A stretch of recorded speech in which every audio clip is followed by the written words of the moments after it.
Tonight, we're going to take a look at some virus outbreaks, both actual virus outbreaks and cyber virus outbreaks. And of course, it's also interesting to see who's being blamed for these.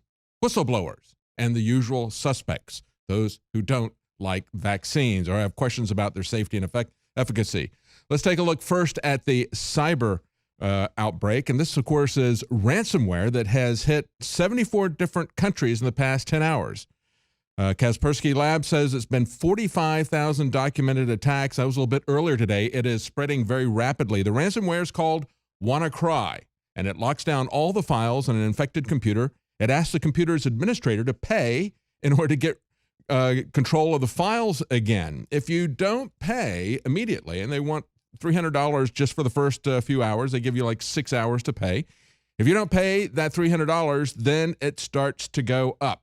I would say most people appear to have paid this $300 in the first few hours, but maybe some of the people who didn't are the National Health Service in the UK. 16 NHS organizations in the UK have been hit. Some of them are hospitals, and they've canceled outpatient appointments. And get this, emergency departments.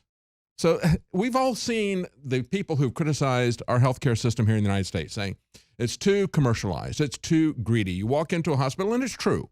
You walk into a hospital and they don't want to, you could be cut with a jugular vein and bleeding out on the floor, basically. And they say, we're not going to see it till you fill out this insurance form. I mean, it's not that bad. That's an exaggeration, but it can be. But here's a situation with the National Health System in the UK. And they say they can't see emergency patients because of why? Because they can't get their computers operating. I mean, this is not a question as to who's going to pay for this to be fixed. This also hit Spanish telecom company Telefonica. It has also hit Federal Express, has now come out. Now, we've been warned about this, and Julian Assange has not tweeted out, I told you so. But yes, he did tell us this. He told us this back on the 20th of April. He said in response to a story from the BBC where they said that Microsoft had patched this particular situation. He said, no, if you look at what they said they fixed most of the problems with this. He said, most is not all, BBC. You are breathless dolts. It only takes one to rule the world. You understand what he's talking about here? Well, now people are finding out what that one to rule the world is. Now, this was something that was part of a hacking tool that has been released. First, it came out last year from a group called Shadow Brokers. They have periodically released documents that were apparently stolen from the NSA for a little over a year. When they first appeared, they tried to auction off this set of tools. Nobody took them up on it. So they released a few of these things, but they gave up basically in January.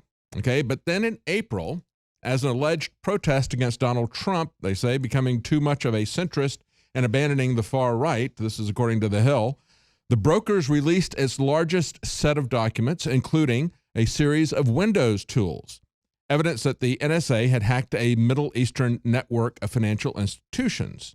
So when I look at the way this is being spun by a political site like The Hill, they are pushing this out there. I think what they're trying to do is get the establishment, who is already angry about Vault 7, to attack WikiLeaks. But we have to understand that it was WikiLeaks who warned us about this. And of course, other people as well. I've had cybersecurity experts on Twitter telling me that they were threatened to be banned on social media. They were threatened with lawsuits because they pointed out that when Microsoft released some of these patches, that the patches didn't really fix anything. That's their specialty. Their field is cybersecurity. They said they didn't really fix anything, and they pointed that out, and they got threatened with lawsuits. And they didn't even say that they had fixed everything. But that's the narrative that's coming out now. And of course, when we look at Vault 7, make sure, and this is very important because the CIA is going to try to conflate this with what Shadow Brokers did. What Shadow Brokers did was release the actual tools. What WikiLeaks did with Vault 7 was release the user manuals, if you will. They were showing people about the different systems. We've told you for years here at InfoWars that people can use your monitor to spy on you. And of course, we saw pictures of Zuckerberg with tape over his monitor. It's not just Alex Jones who's doing it anymore. Anybody who really understands what's going on is doing it. We told you that, but it was important for the public to actually see the documents. And so we had Weeping Angel that was part of Vault 7. And they told people that, yes, with certain television sets, they can turn the sets on and they can watch you, they can record you, and so forth. It was important for you to see the documents that prove that this is being done with specific television sets like Samsung. But it did not release the actual code for any of these exploits. And that's a very important distinction. WikiLeaks is doing people a public service. Now, when they released this, they told people, they said, look, we've got a lot of individuals. They named Google. They named, I believe, Microsoft. They said they don't seem to be interested in fixing these exploits. They said there are other companies like Cisco who have interacted with us. They want to know what we know. They want to fix this before any damage is done. But they said there are other corporations, and they typically have big contracts with the U.S. government who are not interested in fixing these exploits. As a matter of fact, Julian Assange said, we're going to publish a list of the companies that are not interested in fixing this, that are not doing this, because we understand that they want to keep this open. This is like the government getting the keys to your house so they can break in and go through your papers at any time that they want. Keys that can be replicated and distributed very easily throughout the world, not just that they keep them on a particular ring. And of course, when we talked about these different issues with John McAfee, he said, you don't want them to have these keys. You don't want them to have the key to get into the Apple iPhone. Remember the San Bernardino terrorist event? And the government said, we want the keys to Apple so that we can go in, Apple phone, so we can go in and get this information at any time.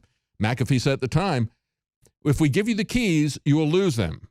And everyone will have them, and they'll do a lot of damage. And so now we see what's happening. We see what's happening in hospitals. And there's far worse damage that could be done in hospitals. We won't go into that. Just use your imagination.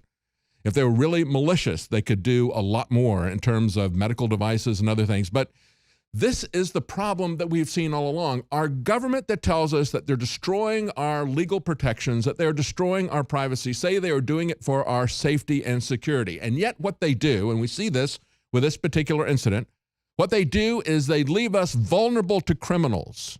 Aaron Schwartz pointed out that our government funds and creates virtually all the exploits. And they were trying to pass CISPA, and he pushed against CISPA. Interestingly enough, one of the names that was floated yesterday by Bloomberg was Mike Rogers, saying that he would be the replacement for FBI Director Comey. We do not want the guy who pushed relentlessly and eventually got it passed, who got CISPA pushed through so that the government could get information from the corporations who collect all that information from spying on you.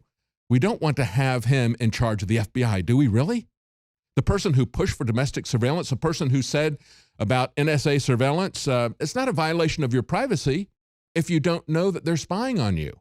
That's the mindset of Mike Rogers, the guy who's being put out there as a replacement for Director Comey, who has been fired. But when we look at what's going on here with WikiLeaks, it's very important to understand that they've only put out PDF documentation for the CIA hacking tools, not the actual malware, not the exploits. They have been very careful to do that. They want to inform the public. That's why they are doing the public a service.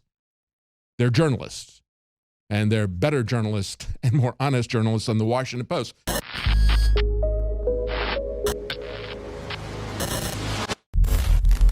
The reason InfoWars Life has 5-star ratings on major third-party sites is because I want products I'm going to use for my family. I take this, my family takes this, and then it funds the operation with the most hardcore, truthful information you're going to find anywhere. So what you find in our news is the same thing you find in our products at InfoWarsLife.com. If I ever forget to take them, I have a noticeable difference. I don't feel good. The nascent iodine is one of the ones that was life-changing for me. Yeah, I actually have just run out of my super female. I had a few bottles at my house, and I've been taking it again, hitting the gym once again. Very exciting, feeling great, looking good. So, and I know my hair is luxurious once again. So obviously the super female is amazing. I love it. Nascent iodine is essential. Survival Shield X2. If there's one product that I would say is life-changing that I would suggest, it's Nascent iodine Survival Shield X2. It's got a 5-star rating. It's a win-win. InfoWarsLife.com.